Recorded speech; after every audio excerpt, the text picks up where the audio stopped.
Hello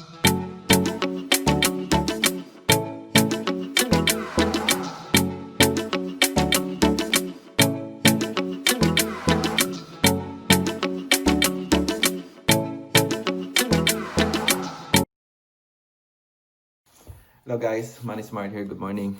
We're gonna talk about dividend investing or dividend income. So just forgive me guys if I keep on looking at the laptop because my slide is in here. So before everything else, I'm just gonna remind you I'm not a registered financial advisor. So everything what I'm saying here is based on my experience and my readings that I always apply in my investing portfolio. That if you want to copy, you're free to do so, but I'm not a registered financial advisor. Okay, let's start. So what do you mean by dividend investing? So what's dividend investing, right? So it's said here, it's a portion of profits established by a company that is paid to shareholders.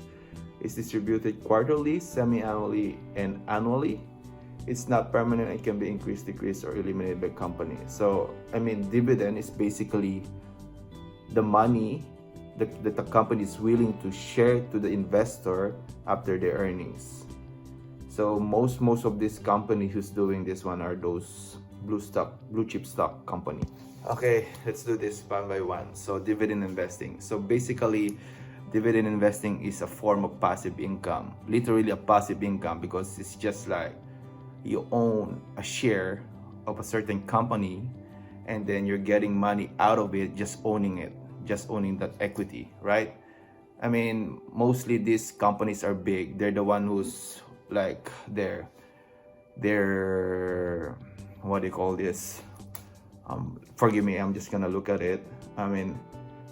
Their market cap is like over 10 billion or over, right? This dividend, the company, they always give it like usually quarterly, monthly, or annually. When you look at the dividend payout, if you look at the internet, this is computed usually annually.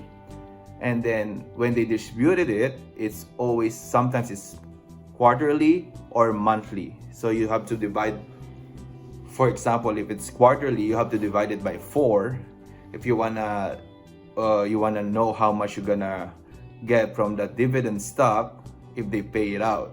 So for example, Royal Bank is like paying about $4.32 per share as a dividend. So that $4.32 is computed as annually, but they usually give it like quarterly, right? So what they do is they divide that $4.32 divided by 4, and then whatever's the sum of it, the answer.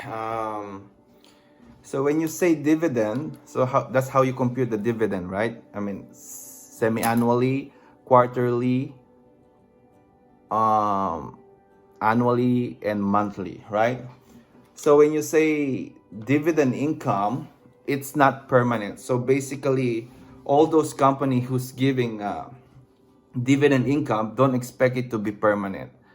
But what's good thing about the dividend income when the company started giving it is they try to make sure they give it like always, because for the company to start giving the dividend, it's a negative image to them if they try to take away that dividend. Because when you take out the dividend, it means to the share, it's showing to the shareholder that the company is not earning properly anymore, or something's happening to that company. That's why they can't give that dividend payout anymore. That's why when the company tried to start it, they try to make sure they do it every year, so they can show to the investor, to the stockholder, that the company is doing good, that the company is performing very well. But when you start dividend investing, what you should look for, right? When you start dividend investing, you should look for the dividend yield. Dividend yield and earnings per share. So what are these two? So I'll explain the dividend yield first. So dividend yield are the portion of the total amount of the share divided by the how much the dividend are given to. For example, Royal Bank. Royal Bank is selling about $95.77, $95.77, right? And then they're giving a dividend cash out like about $4.32. So how do you get the dividend yield? So you divide the $4.32 with the $95.77. So it's gonna turn out about around $4.50. No, I mean, sorry, not $4.50. It's 4.50%. 4.50%. So what does it mean? A good dividend paying company, if you want to consider a good company that pays dividend, for me, my opinion, because basically all my portfolios are always based on the dividend yield, right? So a good company that pays a dividend should be like 4% to 6% and up. Ideally, if you can find a 6% dividend yield and up, that's a good company. But if you're more like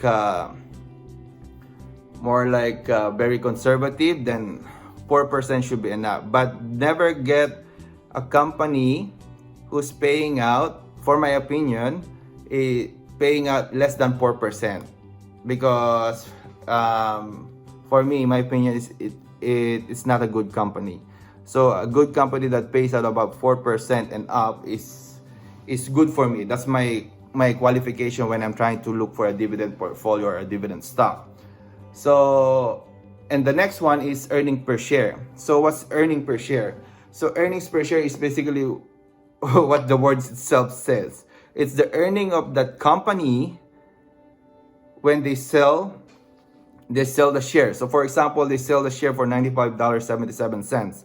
So they're earning about, Royal Bank is earning about $7.78. So if you compare it to the dividend cash out, usually you should compare that the earnings per share should be more than the dividend cash out. So it does mean that they're investing a lot more to the company, plus they got some excess to pay out to the shareholders.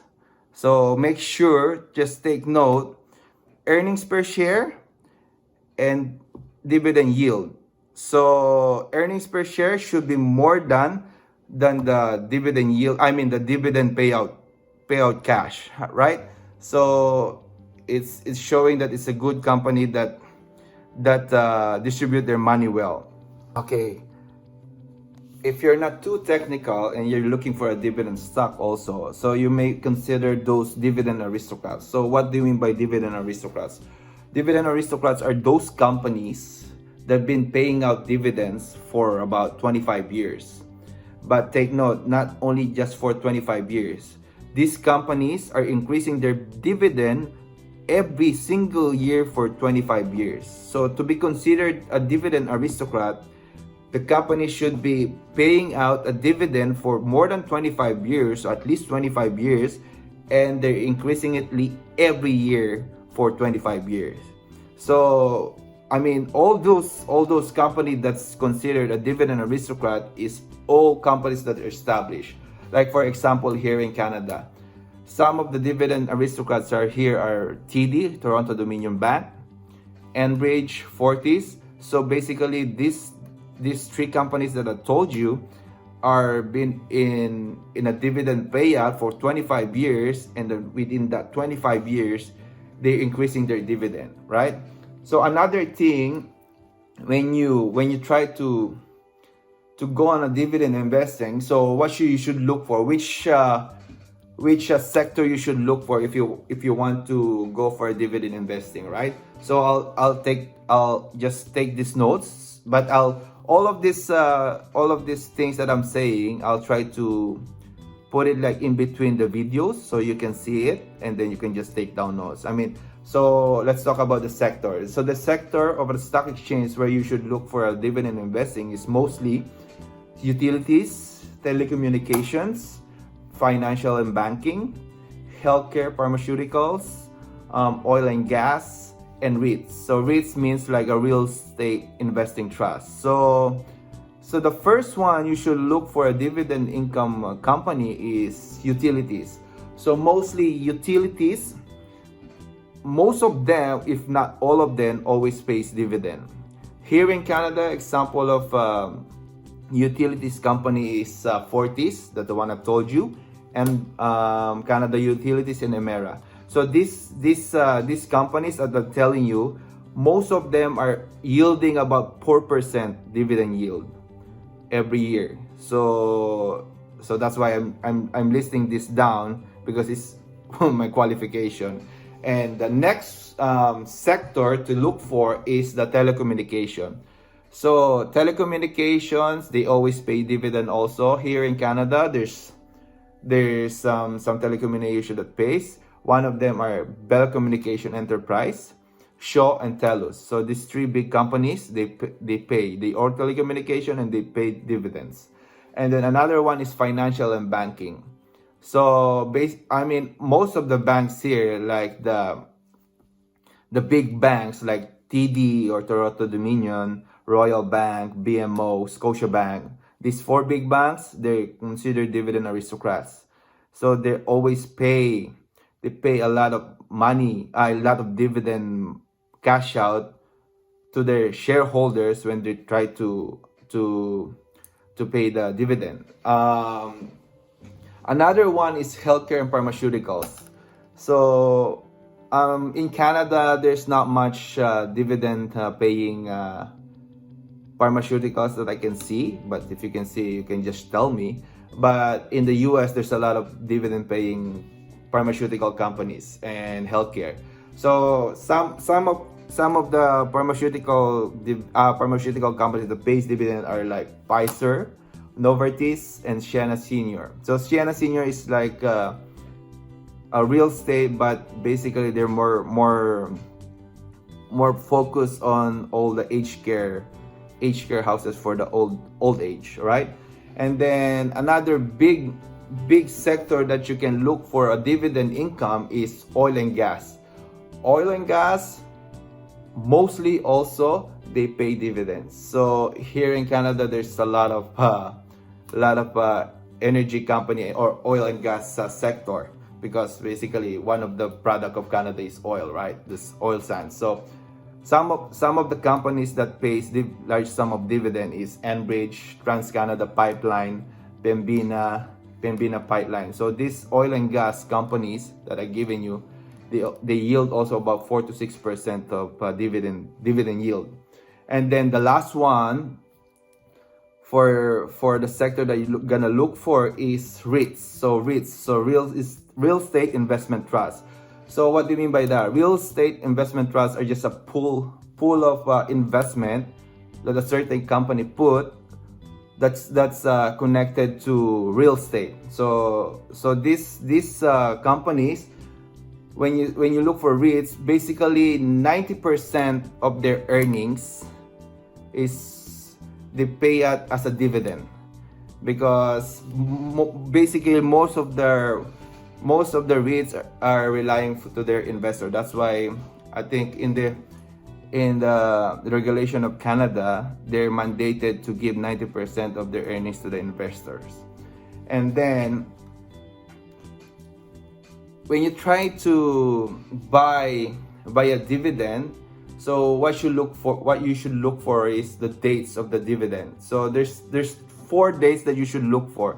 So the announcement date, the ex-dividend date, the record date, and the payment date. So let's talk about it one by one. So the first one is announcement date.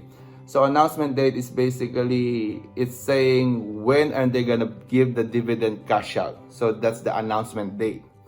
And then the next one is the ex-dividend date. So this is the most important thing to look for, the ex-dividend date, if you want to get paid out. For example, because the ex-dividend date it's the day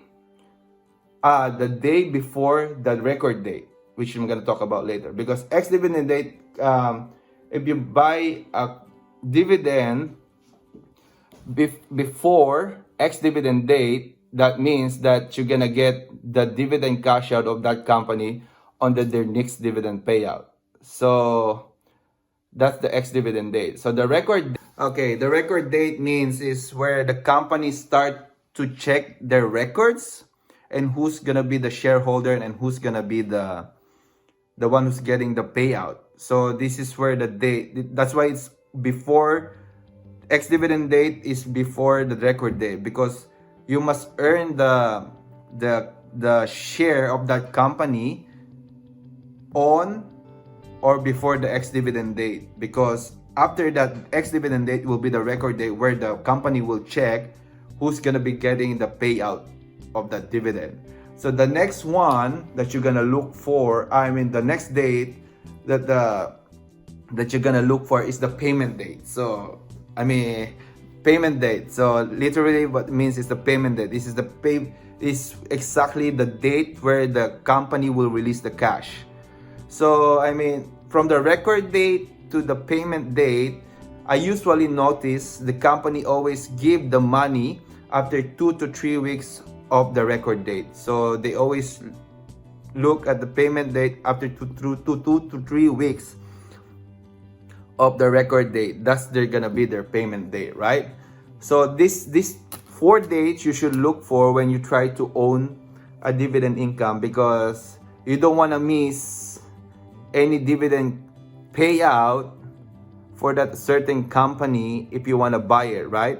Because usually when I look for a dividend dividend share, I look at this ex-dividend date. So I'll make sure that it's within the ex-dividend date before I buy it, so I don't miss that window where they're gonna pay me out the next dividend cash out. So another one, when you try to invest in a dividend, so if you want to grow your portfolio, make sure you instruct your platform or whatever programmer you're using, or whatever bank you're using for your dividend investing, to tell them to make a DRIP. So what's a DRIP? DRIP means it's a dividend reinvesting plan. So when you say dividend reinvesting plan, so whatever dividend cash out that you earn from that company, if it's enough to buy one share of that company because of that dividend that they pay you, then it's going to be reinvested on the same company. So this is how you grow your portfolio. So it's just like you're buying a share of the same company, but without using your own money. So you're using the dividend payout cash of that company to buy that share. So later on, that's what happened. It's gonna grow and grow and grow because of that dividend reinvesting plan. That later on, after probably 20 years, not 20 years, probably 10 years, it depends on how much are you investing, it's gonna pay for itself, that you can use that cash to pay for your bills or anything if you retire. So that's why it's basically when you say dividend investing is a passive income, literally you don't do anything, cash will be coming into your bank account just for owning that share. So that's why that's a good thing about dividend. So that's all for today. If you like what I'm saying here, please subscribe, like, and share my videos so I can get more subscribers. Thank you very much, guys. See you next time.